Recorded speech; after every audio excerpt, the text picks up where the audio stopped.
"Move it, old man! This isn't a park bench!" The young officer's voice, sharp as shattered glass, sliced through the crisp autumn air. Before him stood Elias, a figure etched with the quiet sorrow of years, holding a simple, hand-painted sign. "They promised, we remember."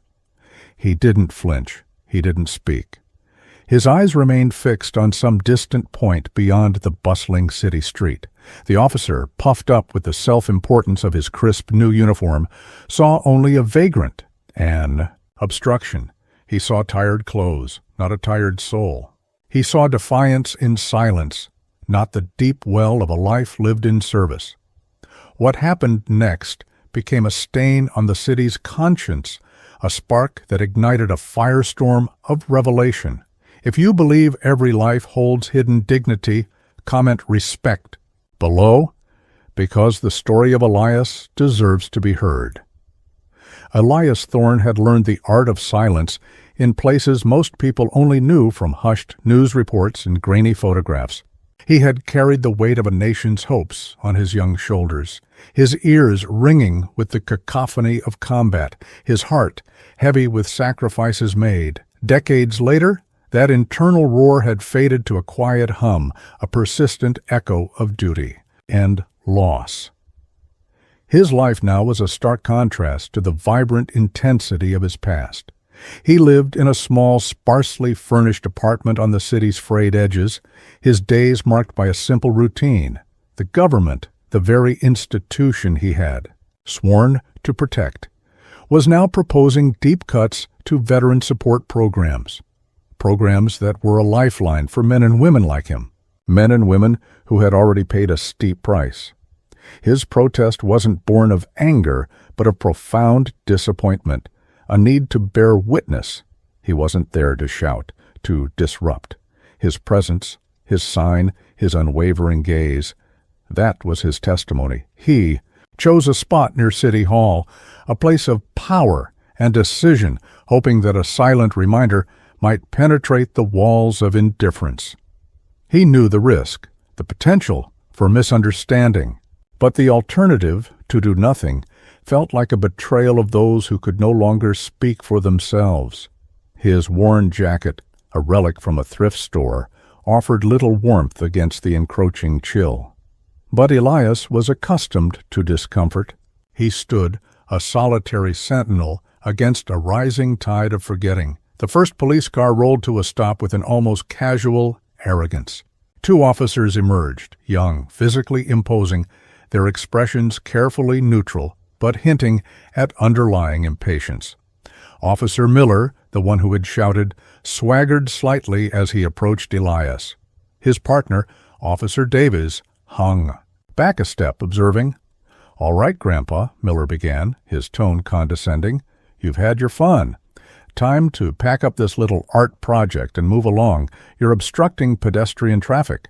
Elias slowly turned his head, his eyes clear and steady despite the weariness etched around them, meeting Miller's. "I am not obstructing, officer," Elias said, his voice soft, almost a whisper, yet carrying a strange resonance. "I am simply standing," Miller scoffed, a small, ugly sound. "Standing? Loitering, causing a public nuisance. People are trying to get to work. This isn't a campground." He gestured vaguely at the sign. "Whatever it is you're selling, we're not buying. Now, are you going to move, or do we have to make you?" Davies shifted, a flicker of unease in his eyes as he watched the old man's unyielding calm. Bystanders began to slow their pace.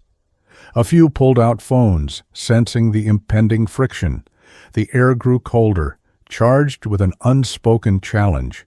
Elias remained rooted, his gaze unwavering. He had faced down far greater threats than an overzealous rookie. He knew his rights, but more importantly, he knew his purpose. "I asked you a question, old-timer," Miller pressed, stepping closer, invading Elias's personal space. The scent of cheap aftershave and authority filled the air. "Are you deaf or just stupid?" Elias's expression didn't change, though.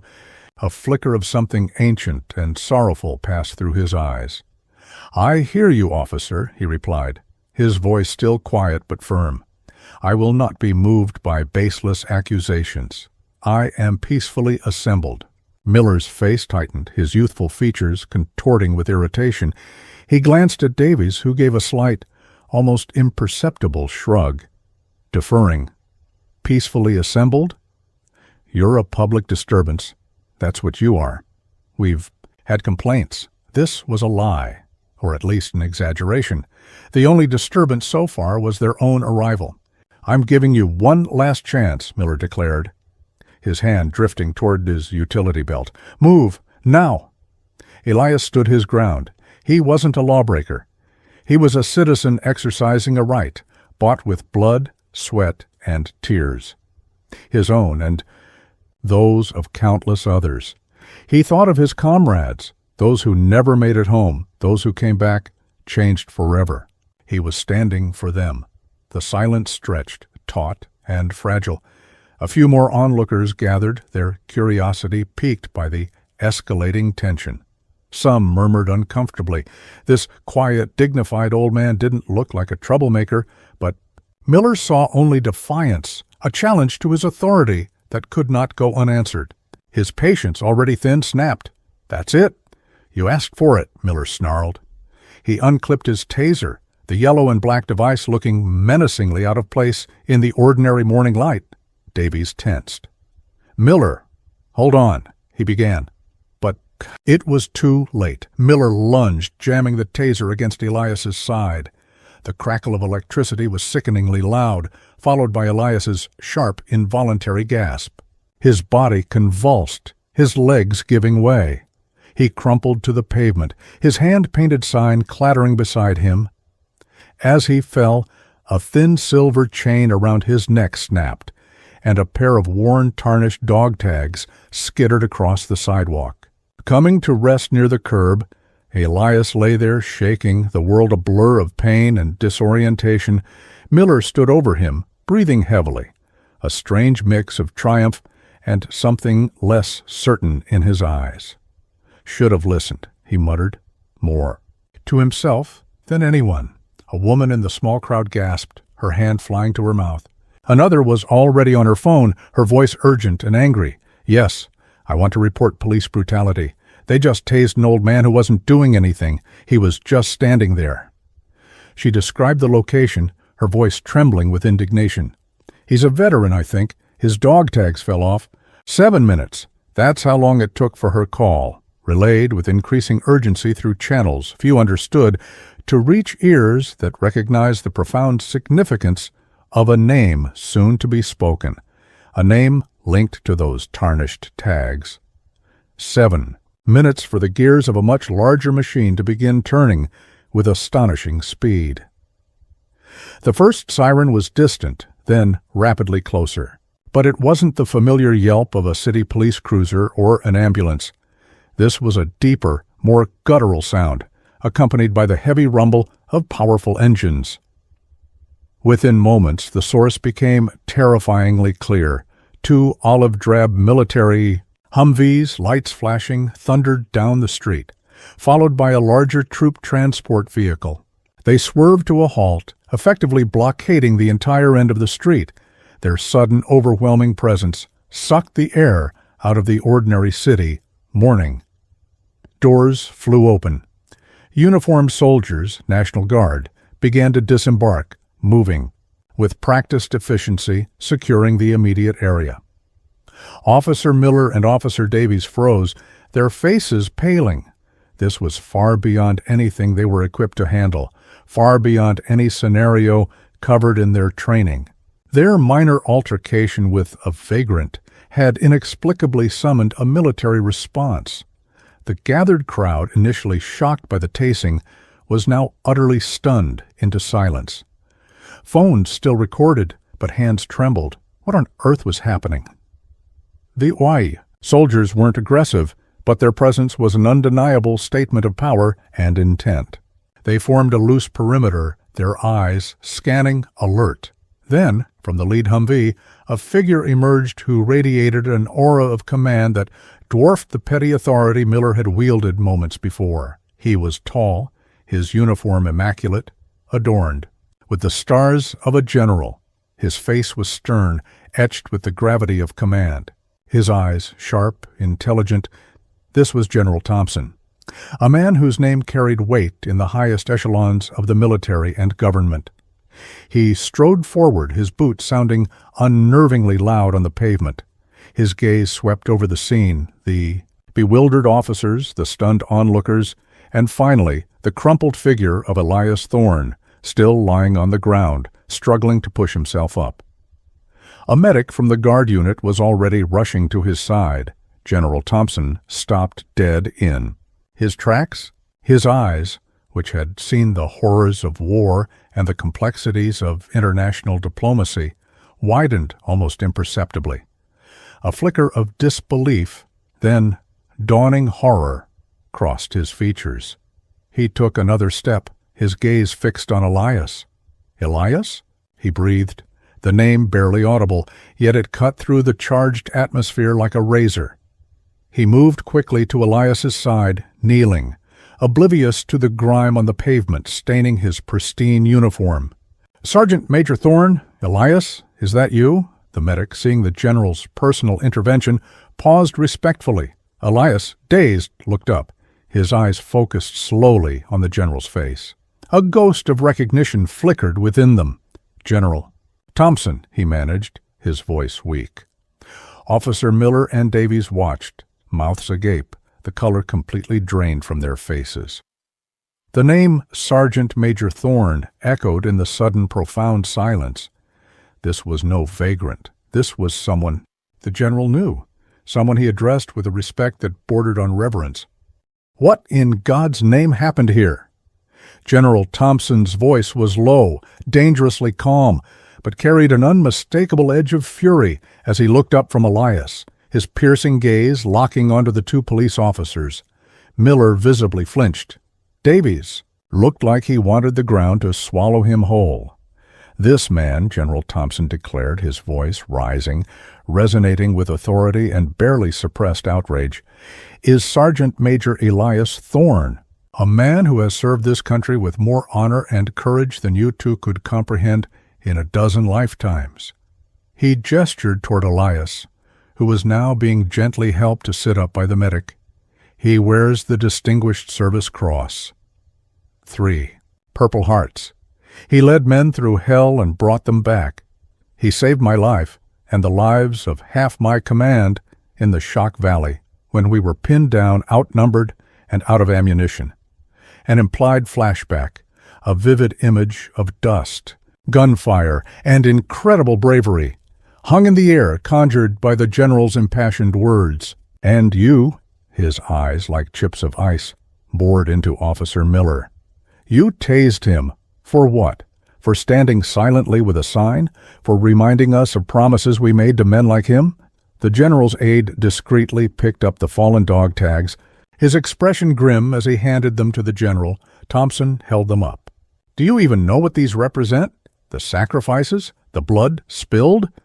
The crowd was utterly silent, captivated, horrified. The woman who had made the call had tears streaming down her face. This was more than just vindication. It was an unmasking of heroes hidden in plain sight. Officer Miller stammered, "Sir, General, we didn't know. He wouldn't move. We thought he was a vagrant causing a disturbance." General Thompson's expression was one of utter contempt. "You didn't know?" he thundered. "Did you ask? Did you truly look, at the man standing before you? Or did you just see what you wanted to see? An old man, easily dismissed, easily intimidated?" His voice dropped again, heavy with disappointment. "You saw a uniform, Officer Miller, and assumed disrespect. He saw decades of service met with neglect, and stood in quiet dignity."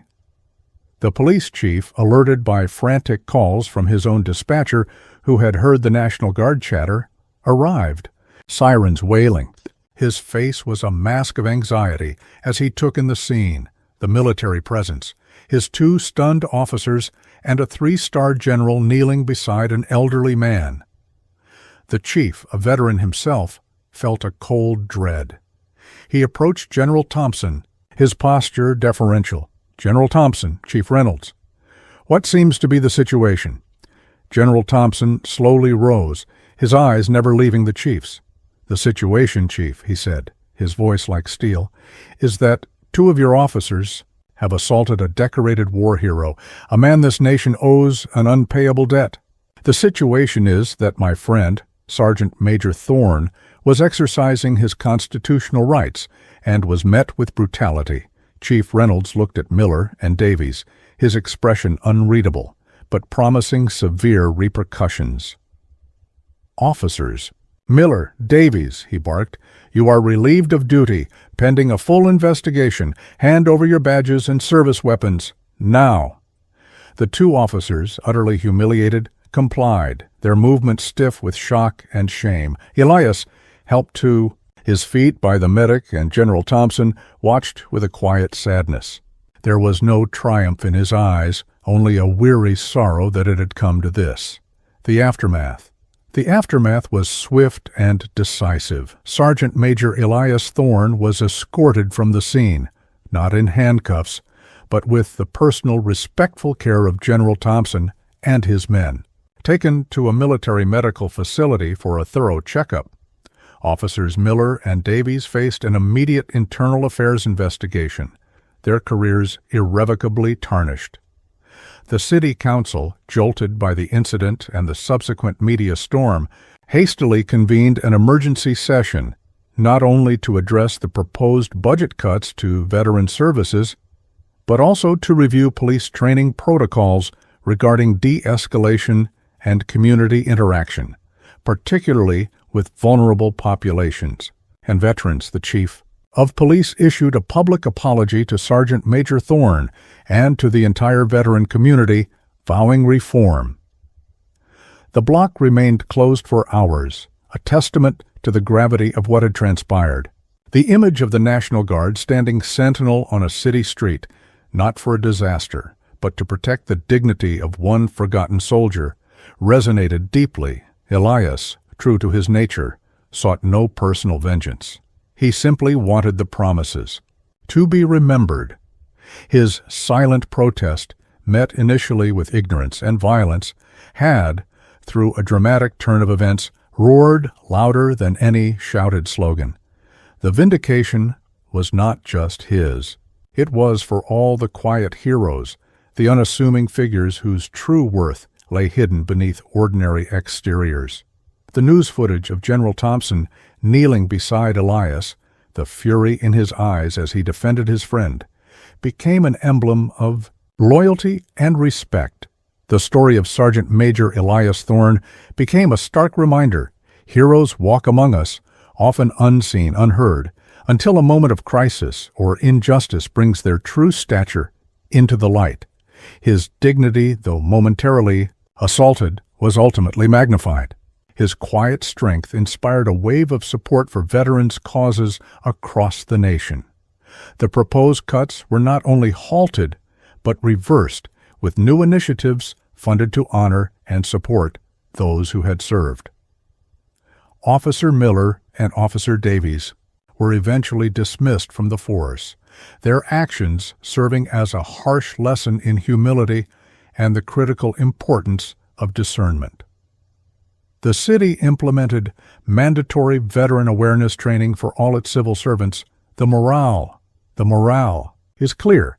We must never judge by outward appearances. Behind a worn coat or a quiet demeanor can reside a history of incredible courage, sacrifice, and unwavering honor. Respect is not earned by a uniform or a title alone. It is due to the inherent dignity within every individual, and especially to those who have given so much of themselves for the greater good. The image that lingered most powerfully was not of the tasing, nor even of the military intervention, but of Elias Thorne, weeks later, once again standing near City Hall. This time he was not alone. He was surrounded by fellow veterans, young and old, and ordinary citizens, all holding signs of support. And this time the police officers on duty approached, not with suspicion, but with a quiet nod of respect, ensuring his right to be seen, to be heard, was protected. His silent protest had found its voice. in the heart of a nation. If you believe in honoring our veterans and treating everyone with the respect they deserve, subscribe to Hidden Sparks. Share this story so that more may learn the value of looking beyond the surface and recognizing the hero that might be standing right in front of us.